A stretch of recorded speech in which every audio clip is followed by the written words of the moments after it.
So on this page, we'll talk a little bit more about the average deviation from the mean that we've been mentioning in previous pages. So we now have two ways to describe an typical interval of values. When we use the median as a measure of center, the interval Q1 to Q3 describes a lower bound and an upper bound on typical values in the distribution. When we use the mean as a measure of center, the mean plus or minus the average deviation from the mean describes a lower bound, which is the mean minus the average deviation, and an upper bound, the mean plus the average deviation from the mean, on typical values in a distribution. So here we'll look at an example. Typical values. We can indicate the average deviation from the mean with a graphic similar to a box plot. Below we have the average deviation from the mean hat plot for our previous example from the previous page. For this data set, the mean is 5 and the average deviation from the mean is 2. We calculated that in the previous example. And here's just a kind of a hat plot, typical deviations from the mean kind of listed of 2. So the gray rectangle here, it shows 2 units away from the mean to the left, 2 units away from the mean from the right. So if any values are past that, they might be outliers, right? These two over here, this one over here, but the data values in the middle that are still within the gray rectangle, they're not, because they're within the average deviation from the mean, away from the mean. So let's see. It says the shaded box is centered at the mean, in this case 5, and like we said, it extends to the left and to the right a distance of 1 average deviation from the mean. In this case, 2 units. That's what we calculated on the previous page. The box starts at 3 because the mean minus the average deviation from the mean is 3, and ends at 7 because the mean plus the average deviation from the mean is 7. In other words, 2 units away from 5, which is the mean, to the left, smaller, is 3, and then to the right is 2. For this distribution, a typical range of values are between 3 and 7. The average deviation from the mean is a measurement of spread about the mean. More precisely, the average deviation about the mean measures the average distance of the data from the mean. We can use the average deviation from the mean to define a typical range of values about the mean. We mark the mean, and then we mark 1 average deviation from the mean below the mean and 1 average deviation above the mean. The interval is centered at the mean and captures typical values about the mean. Using these two ideas, we can estimate the average deviation from the mean by looking at a graph of the distribution of the data. So now we'll look at an example where we estimate the average deviation from the mean. The histogram below shows the distribution of hip girths for 507 adults belonging to a gym. The mean is about 97 centimeters. Which of the following is a reasonable estimation for the average deviation from the mean?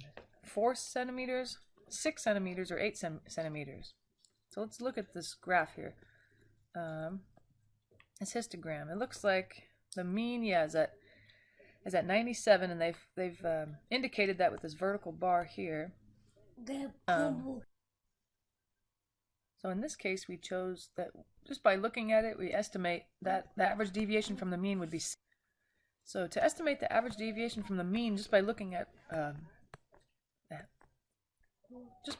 data graphically, typical values about the mean, we worked from the 3 options for the average deviation from the mean. So first, the first option was if it was 4, the average deviation from the mean, typical intervals would be between 93 and 101 because the mean was at 97. And then if the average deviation from the mean is 4 units away, left and right, 97 plus 4 is 101, and 97 minus 4 is 93. So, and then on the other hand, if we chose the second choice, if the average deviation from the mean is 6, a typical interval is 91 through 103. We just calculated 97 plus 6 and 97 minus 6, the mean, plus or minus 6. And then on the other hand, our third option, if the average deviation from the mean is 8, a typical interval would be from 89 to 105, which is just the mean plus 8 and the mean minus 8. 97 plus 8 is 105, 97 minus 8 is 89. So we chose the range 91 to 103 as the best estimate of a typical interval of hip girths because that interval appears to cover a little over half of the distribution. So let's see, if the average deviation from the mean was 4, the first option, then the typical interval would be between 93 and 101. Let's see, that would be about, I'm going to try to highlight it below. Let's see, to 101. Oh, that's a little too much. So the range, yeah, 93 to 101, it looks like it has the tallest data values here, you know, the most. But I feel like more than half of the data is outside of this little area right here.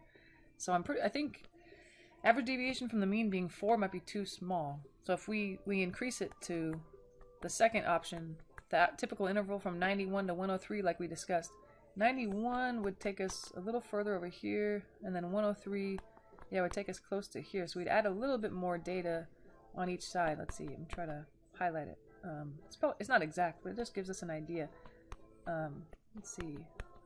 Yeah, so does it look like, at this point, does it look like at least half the data is within this yellow shaded area? I'd say yeah, I think we have at least half of it. So I think that's how they're kind of guesstimating, is what I would call it.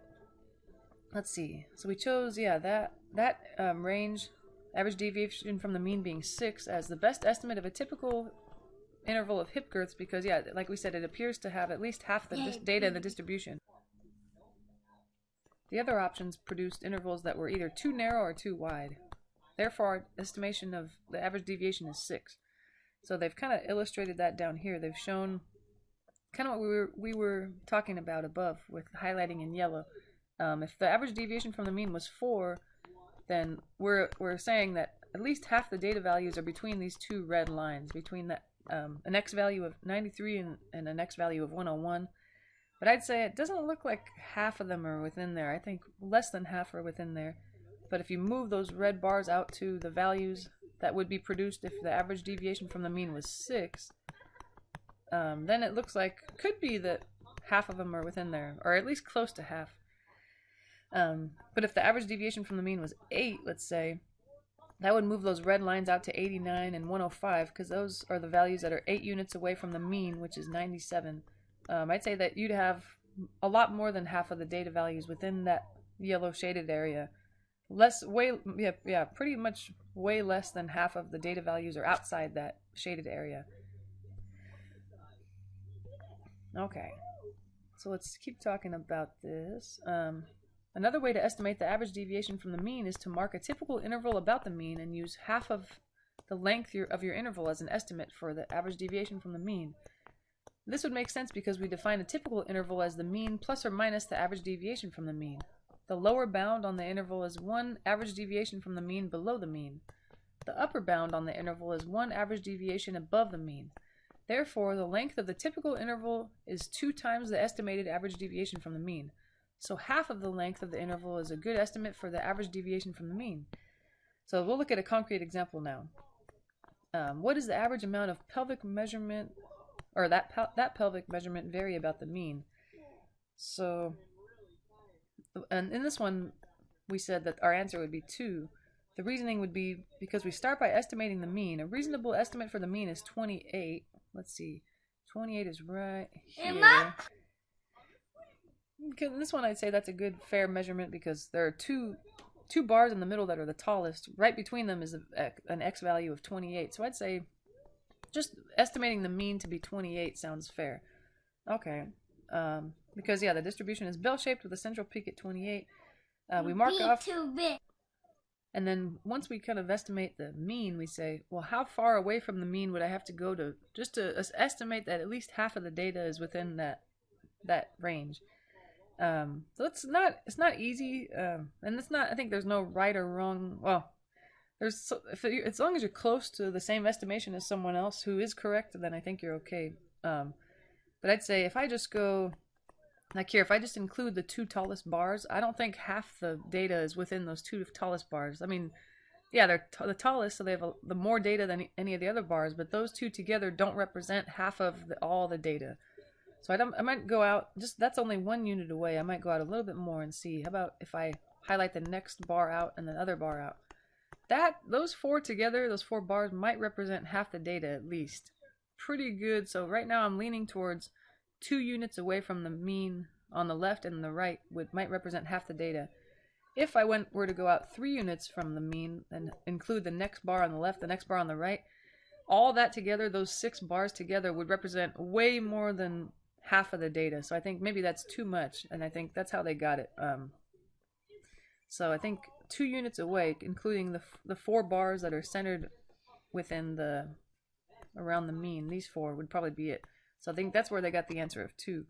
This interval is centered at our estimate of the mean. Yeah, and so they went from 26, which is the leftmost bar's leftmost point, and then the rightmost bar's rightmost point, between 26 and 30. Because it captures a large proportion of the distribution, but not too much. Yeah, it's not obviously way more than half. It seems about half, maybe just a little less than half or a little more than half, but that's fine as long as you're close to half. These are estimates, so it doesn't have to be exact. There are still plenty of values that occur less frequently outside this interval. This interval has a length of 4 because the distance away from the mean is 2 on the left, 2 on the right. Together makes 4. So the estimated average deviation from the mean is half this length. Half of 4 is 2, like they mentioned. Okay. So don't stress out about making really accurate estimates of the average deviation from the mean. If you had said 2.5 units away or 1.5 units away from the mean instead of 2, then that's a good estimate too. But if you said 5 units away from the mean or 1 unit away from the mean, those are a little far off, so that might not be quite correct. So why estimate average deviation from the mean at all? Estimating is a way to develop a deeper understanding of important ideas about the average deviation from the mean. Kind of just make sure you really understand what it means. How far away from the mean would I have to go to capture about half the data, I guess, is what you're trying to get. The average deviation from the mean is a number. It describes the average amount of data, average amount that the data varies about the mean. We consider values within one average deviation from the mean to be representative of the distribution. In other words, the interval mean plus or minus the average deviation from the mean describes typical values centered at the mean. The average deviation from the mean is half the length of the typical interval defined by mean plus or minus average deviation from the mean. So this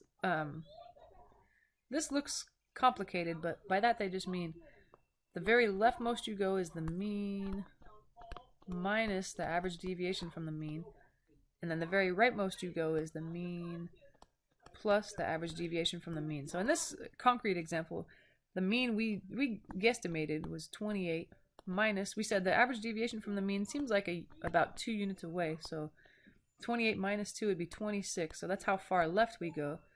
And then the mean plus the average deviation from the mean would be 28 plus 2, or 30. So the interval from 26 to 30 is where we want to be in this one.